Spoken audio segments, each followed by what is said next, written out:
Welcome to Stitchery Stories, where textile artists share their life in fabric and thread, inspiration, techniques, disasters and delights. And I'm Susan Weeks, enthusiastic embroiderer and textile art dabbler who also loves podcasting. So take a break and enjoy our light-hearted chat, and please share with your friends so they can enjoy it too.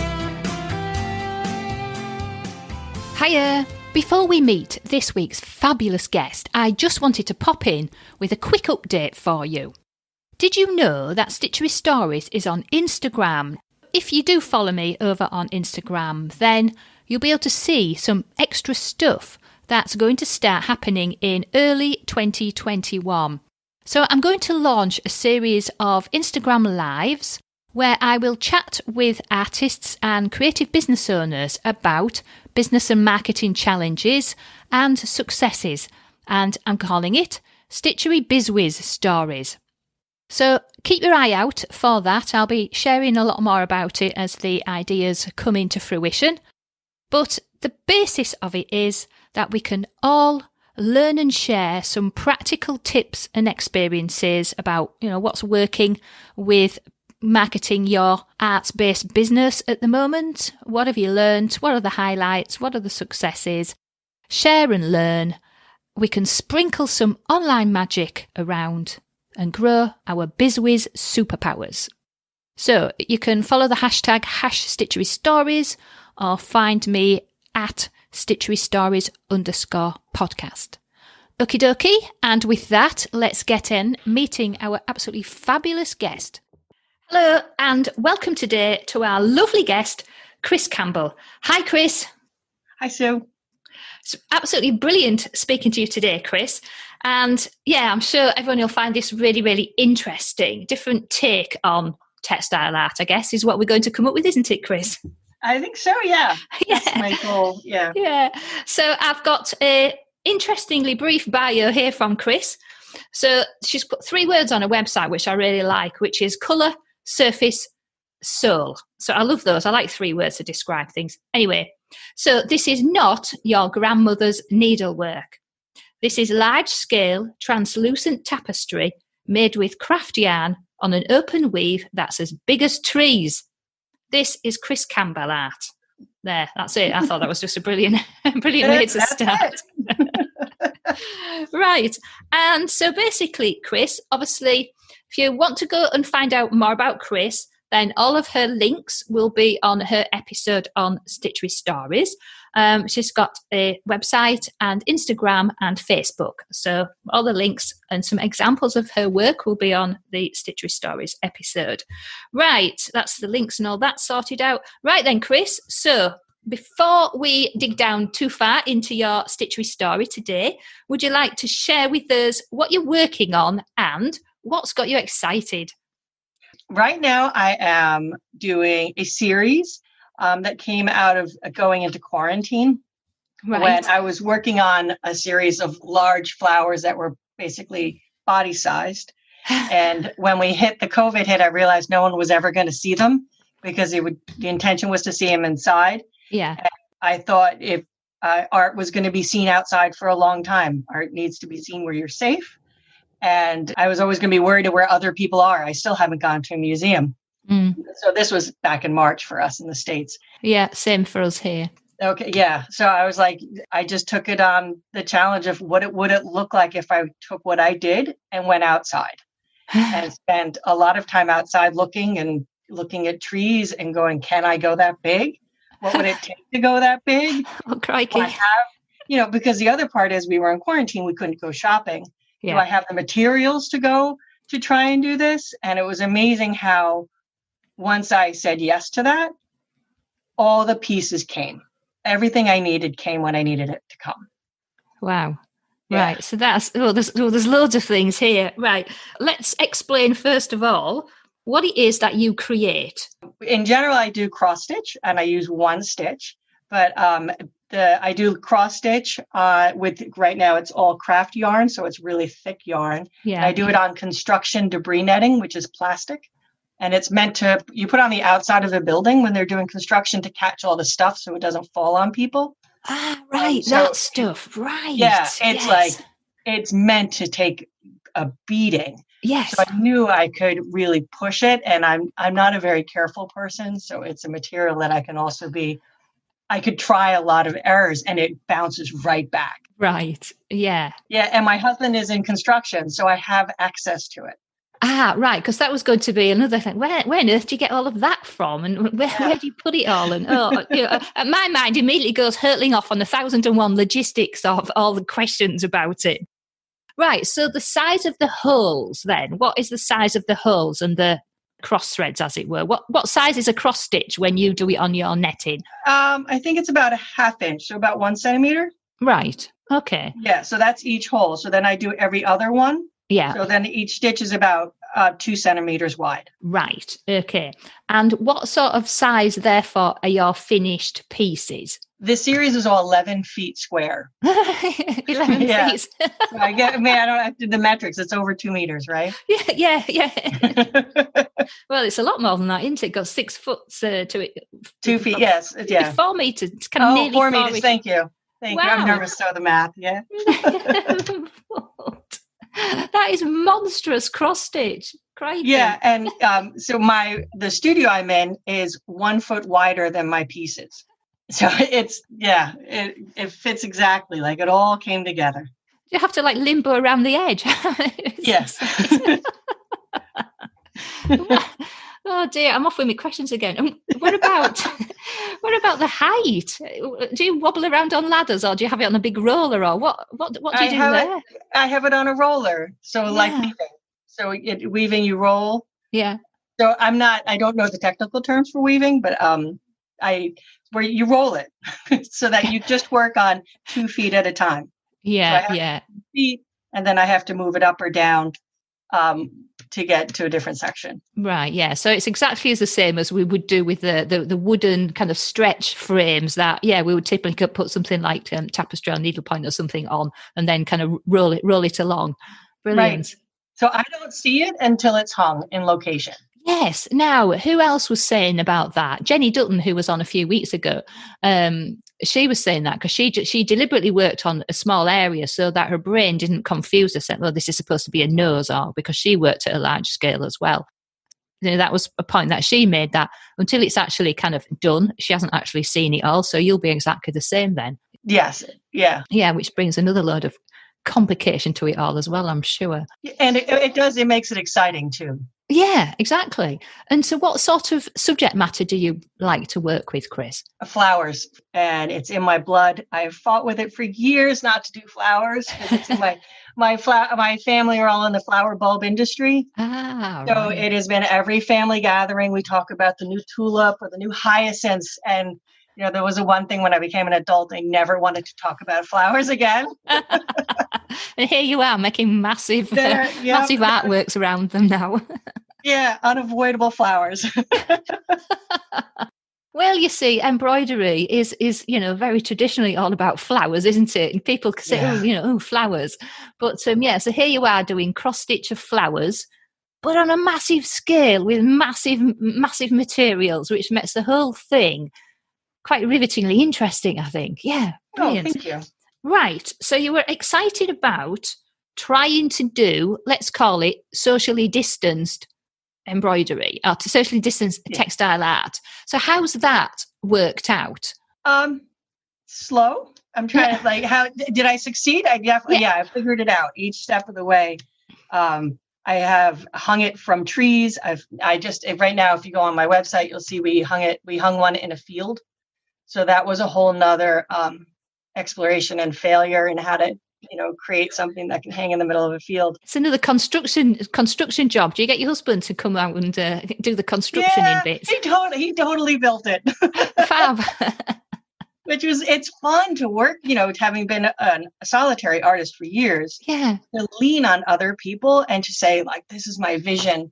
Yeah. Can you make it? And then they do something and have conversations about it.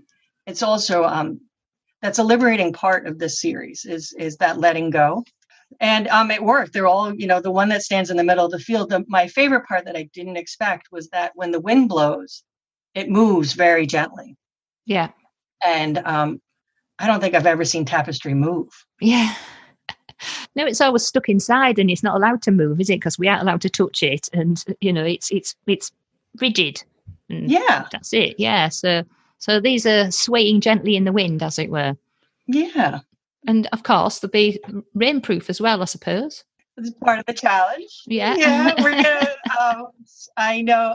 So that's where the failure might still come, because I have coated it in all kinds of materials and researched that the piece that is in the middle of the field, that was it's in a show that's for experimental art for artists. So the expectation is, compared to a formal place where that it ends the same way it began. Yeah.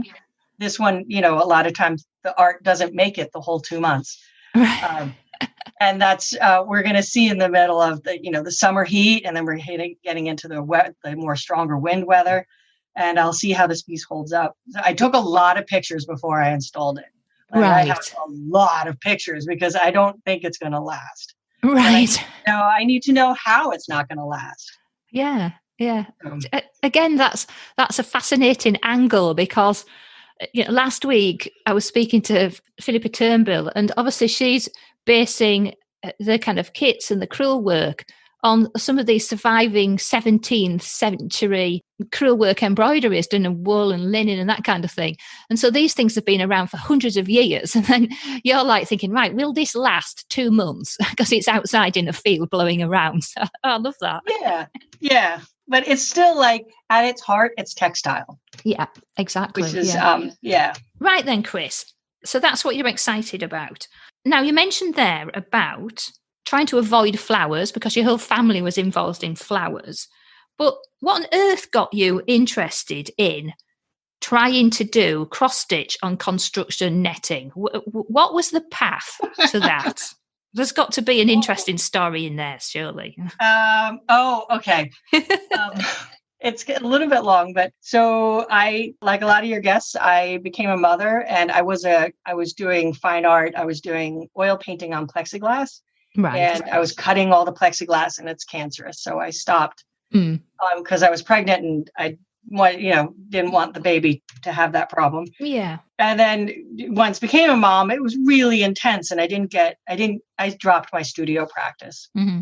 And it was, my grandmother passed away, and my grandmother was a weaver in Rotterdam. Oh. So when she passed away, I was the only person in the family that wanted everything that was from her studio. So I was really lucky, and I got everything pretty much. But I couldn't use it because I was a mom and really, really busy. But I had a box in my corner of my house of as her friends passed away, they got because all the embroidery floss kind of gets passed down. It does, yes. Yeah. So she ended up with this, and she did not like anything having to do with floss. She worked with we spun wool together. She dyed it and she wove it. So it was very tactile. And the floss is always the same feeling. Mm-hmm. And I'm guessing her friends too. So there was a big, big box of this floss. And it was at a point where I could start. I had ideas and I wanted to work them out, and I couldn't figure out how to work them out with the materials I'd been trained with, which was oil paints. I had tried oil painting, and my favorite brush, it was like the fourth time it just got glued to the palette. And I was like, I can't spend 4 hours cleaning brushes to paint for 30 minutes. No. So I'd given it up like it's a storm. But that box, I just kept thinking, there's that really pretty blue in there. And, at some point, I got a small piece of fabric, and I started cross-stitching an image of my son. And then I actually first did a dead fly. And then, and it was looking at my son. Sorry, that's hilarious. As your first embroidery subject, a dead fly. Yeah. Well, they're so fragile, and they're so, and it was just for me too. Brilliant. And then and then there was a point when I was doing the picture of my son that it was just this is a weird thought, but it was, if I stitch this, if I put it on a surface and I dyed, my soul would go to the other side, but the physical side would be on one side. So the fabric became a divider.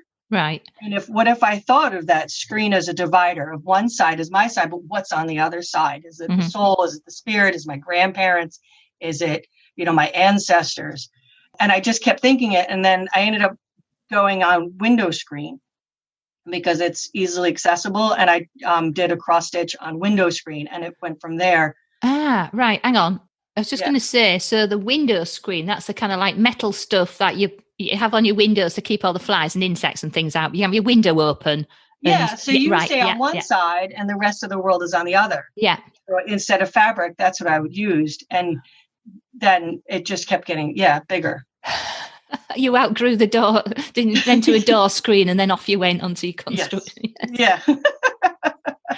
Right. So this has evolved over a number of years then? Yes. Yeah. 10 years, I would say. Right. So that is just a totally different kind of story, starting off with the usual, well, I inherited me grandma's stuff out of a, box of threads, and then now we finished up on construction netting, blowing around in the wind in a field. So that's a really great, different kind of story and evolution.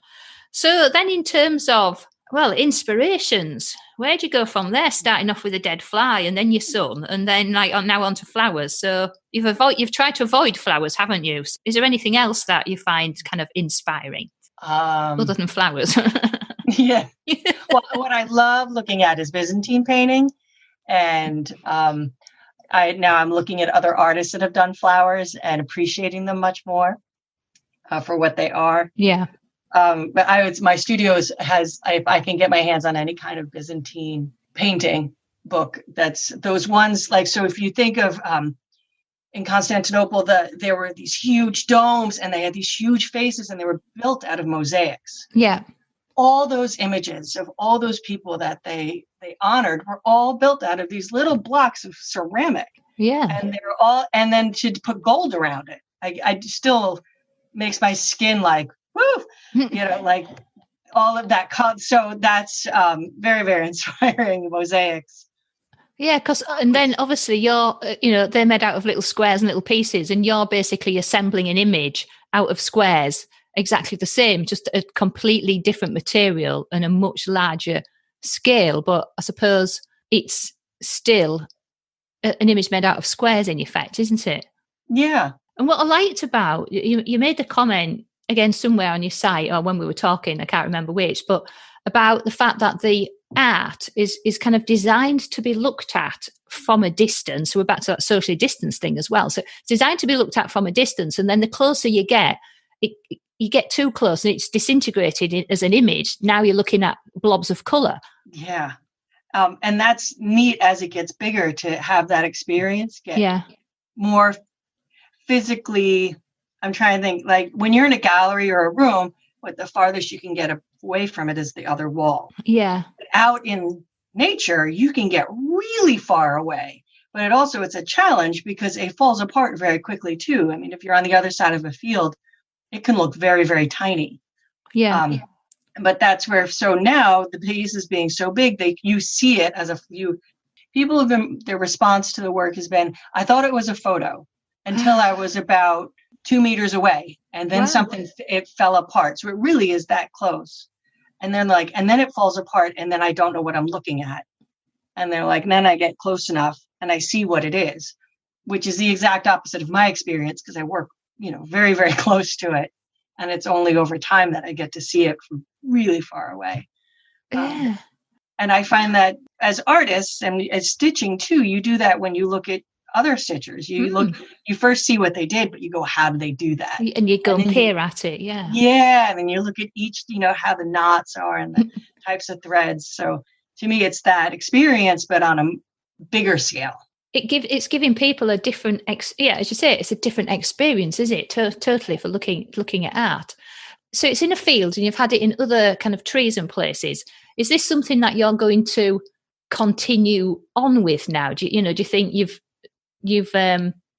explored, or are you just starting exploring with it really? Now you're starting to look at, is it going to actually physically last, at all those aspects? Yeah, I have to wait for it to, I have to wait for time to tell me how it lasts out in nature. But the goal is to do one cup, there's a pride flag. So to do all of the colors in the pride flags. So as an honor of each of the people that identify with each of those colors. And it also, that's 11 total. So that's just the beginning, right? So I'm on the third one now. And in my head, you just keep going. And that's what also makes it exciting is to actually, this is the first time I've actually had an idea of an entire body of work and what it might look like, rather than, I usually do one piece and then try to build off of that one to the next one. And this is an entire, but of course, like I have conversations with people and I'm like, I want to do a bouquet. Let's see. But we'll see when we get there. Yeah, and then maybe bring in the dead fly from my first piece, so it's like a real Dutch flower painting. Like a dead fly in the corner. Yeah, kind of all those random still life things, you think, why are those random collection of things all being painted? But yeah, that good place to bring the dead fly in a wilted tulip. Yeah. Oh dear. Right. I really like that. It's great. Now, obviously, we normally talk about different techniques. So you've already explained a lot about how that particular technique has evolved in terms of its ever expanding size and the different materials. So it's a different materials that you prefer, that you've kind of worked through and thought, yeah, I actually quite like doing that. Is there, and things that you've thought, I hate using that, I ain't going using that again? Oh yeah. So I don't use wool. That was my I have room of wool, and I don't like, it's too rough on my fingers. Yeah. But I really do like floss, and I like this acrylic craft yarn that you buy by the pound. There's something soft about it and consistent about it, because I think it's because the work isn't about the texture itself of each color. Yeah. Yeah. So I stay away from those. I pick it up and put it down. And I guess the more, as you say, the kind of craft, let's basic, the synthetic, aren't they? Those are going to actually weather better because wool is going to shrink and probably decay faster outside. I don't know, but I should imagine the more synthetic materials are actually going to, and they would match with the synthetic stuff that they've made the mesh out of the first place. So you kind of keeping synthetic and synthetic together, which are then going to weather better, I would imagine, than then putting a natural substance with the synthetic. I don't know. I'm just rambling on about stuff. It's just ideas whiffing around my head. And I crave these conversations because I don't know. I did learn, though, that wool is fire retardant, which is one of the things. Anytime you are asked to put it indoors, they want to know if it's fire retardant. And wool is. Yeah. And so I had tried one project with wool for that reason, and I couldn't get there. I couldn't get it. My hands didn't work with it. Yeah. Oh well, since you're outside anyway, that doesn't really matter, does it? Yeah. It would melt, wouldn't it? Anyway. Yeah, and I can get consistent color with the craft yarns. Yeah. With wool, I think you get lost in the wool. Like it's so beautiful. Beautiful. Yeah, it is really beautiful. Yeah. So that's what when I was speaking with Philippa last week, talking about the beauty of the wool and how it lends itself to the crewel work and it blends and all the rest of it. And then here we are, utterly opposite this week, where we're working on a massive scale on some construction netting with synthetic fibres. Yay! Yeah, and I love that part of that interview too. Because it was like the opposite. I'm like, oh yeah. So then, Kris, kind of looking around at what you've achieved and evolved over the, you said 10 years while you've been on with this. What would you say has been the high point, therefore? A high point. Well, last year, the first time I went on debris netting, I did it over, it was an 80-foot long piece that I put in a warehouse. 80 foot long. Only half of it was stitched, but only 40 foot was stitched, right? Okay, only 40 we'll let you off. Exactly, but and I had to do it, I think, in 4 weeks, and I did it, and that was to see it. So many points in that were just letting go and going, I have to figure this out. I have to figure it out. I have to figure it out. So cross stitch, it all is based on a grid of 10. So to mark my every 20 stitches, because I do every other stitch, every 20 holes, I have to latch hook. So the whole piece at some point is latch hook. Oh, crikey. Grid that at the end comes out. So, but all of that stuff, I only knew that because I'd learned how to latch hook. And it's not something you go to school to learn. So all those things that coming back from, things that I've learned to make it work, pieces work, that was really cool. And then to see like 100 people underneath it. It was just, that's crazy. It's just a crazy experience. Oh, well, I can also say nobody else has single-handedly created a 40-foot embroidery in how many weeks? 4, did you say? 4 weeks. I worked about 12 hours a day on it. Oh, crikey. So in all this experimentation then, Kris, do you have any stories of when something, it certainly didn't go to plan and was maybe a bit of a disaster or a fail? And what did you learn from that thing, importantly? So one of the things, it's not like disastrous, but the screens, especially window screens, they're not square, they're rectangles. Yeah. You have to do math to take a cross stitch, which is based on a square, yeah, and put it onto a hole that is a rectangle.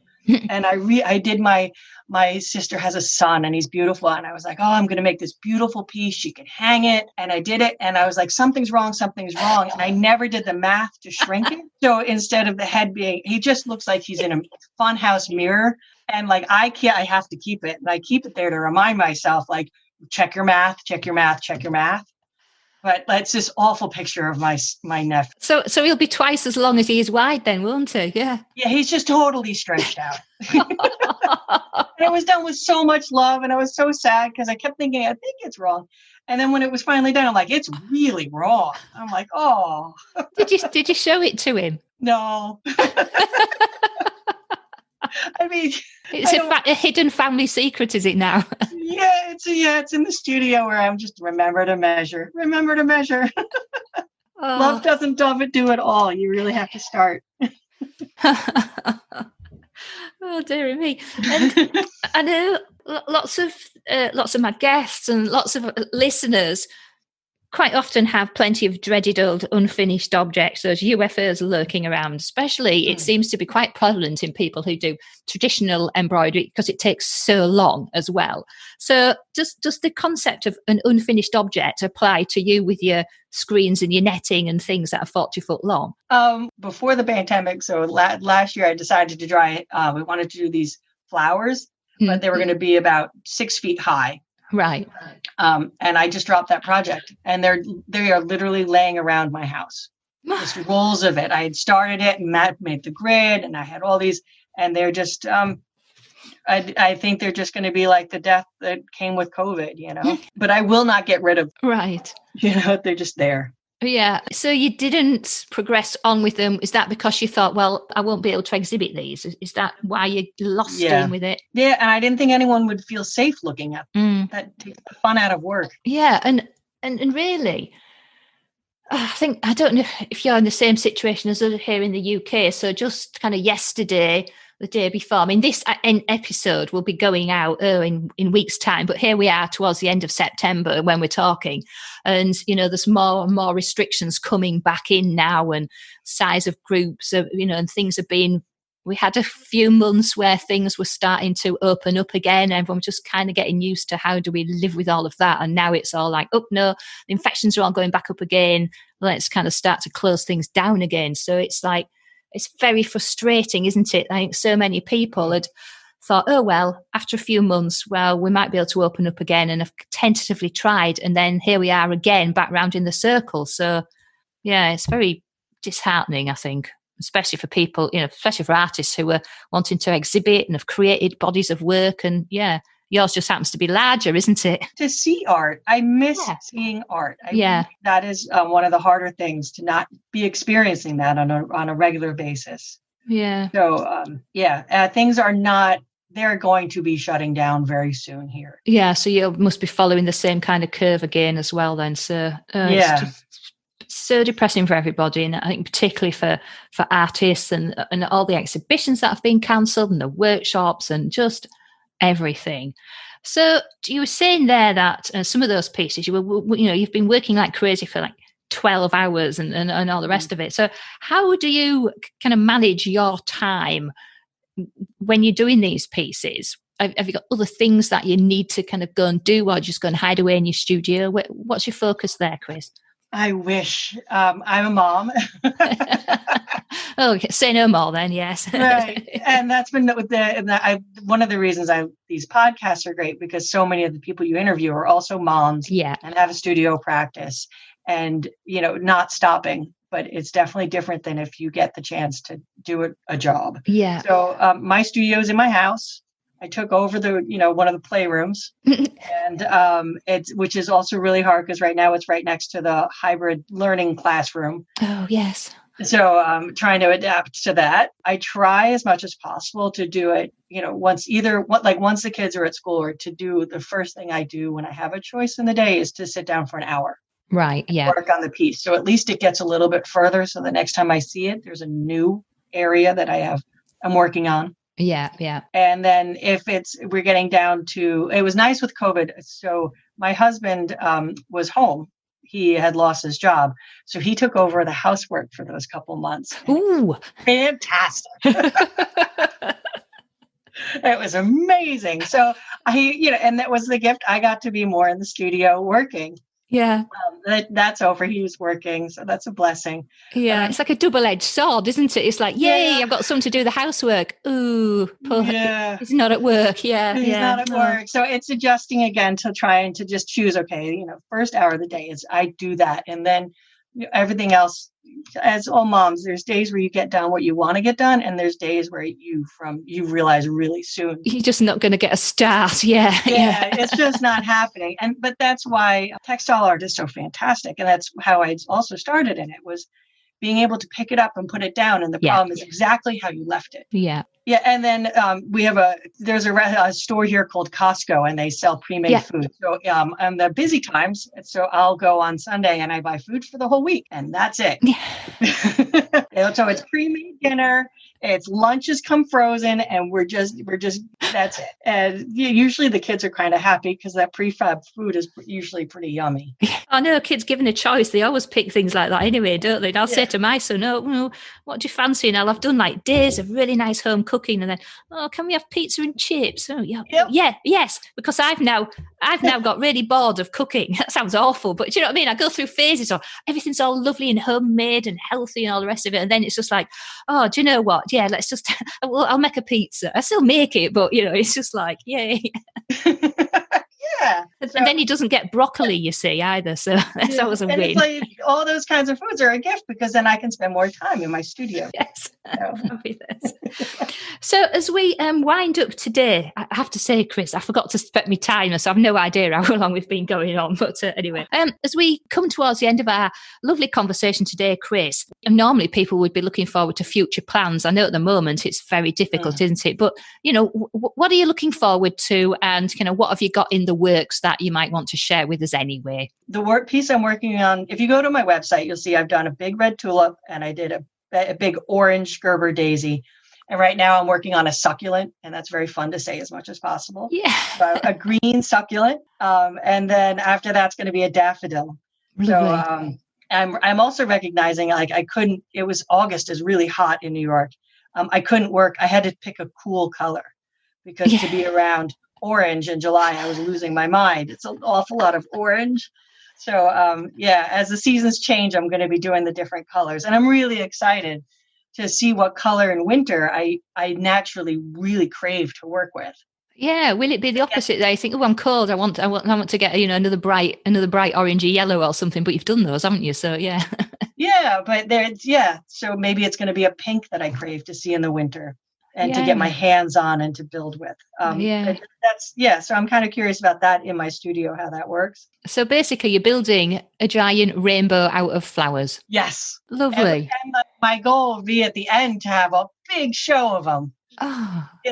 To just this huge field, and you walk around and you see, and you get to feel like be next to the green one and be next to the yellow one. And then the people would have conversations, because you realize this person really likes the green one too. And that's like my dream. Wow. And do you know what's just popped into my head? And I haven't been, but I know my mum had been several times, and I'm sure lots of listeners have. From the UK here, everyone goes on a kind of a weekend over to Amsterdam and to go to the bulb fields. And so you have a whole field of red and a whole field of yellow, etc. And it's kind of like that on a different scale, isn't it? So your roots, pardon the pun, and your kind of background, it's come back round in a big circle. So now here we are showing big, colourful flowers in a field, like a bulb field is in spring. Yeah. Oh, thank you for seeing that. Thank you. I didn't think of it that way. Well, there we are. You see, different perspective on things. That's fabulous. Brilliant. Do you know, Kris, I've really, really enjoyed talking about these crazy things that you're creating that are just so beautiful. And it's just such a different take on a traditional, very traditional technique that so many people love. But you've just taken it to the max, haven't you? Absolutely. Thank you. It was really, really fun to talk to you. So everybody go and follow Kris. You can follow her on Instagram, Facebook. She's got a blog and her website. And as I say, some examples of Kris's work will be on her episode of Stitchery Stories as well. Right. It's been lovely, lovely speaking to you, Kris. And I wish everybody a safe and happy week. Thank you so much, Kris. Bye-bye. Bye. If you enjoyed this episode and want to hear more, then please join the Stitchery Stories fan club so you can get an email when a new episode is released. It's a quick and easy way of listening and of keeping up with any news and information around this podcast. Please visit stitcherystories.com. Of course, you can listen to Stitchery Stories on plenty of podcast apps at Apple Podcasts, Google Podcasts, Spotify and plenty more besides. You can also ask your smart speaker to play Stitchery Stories podcast too.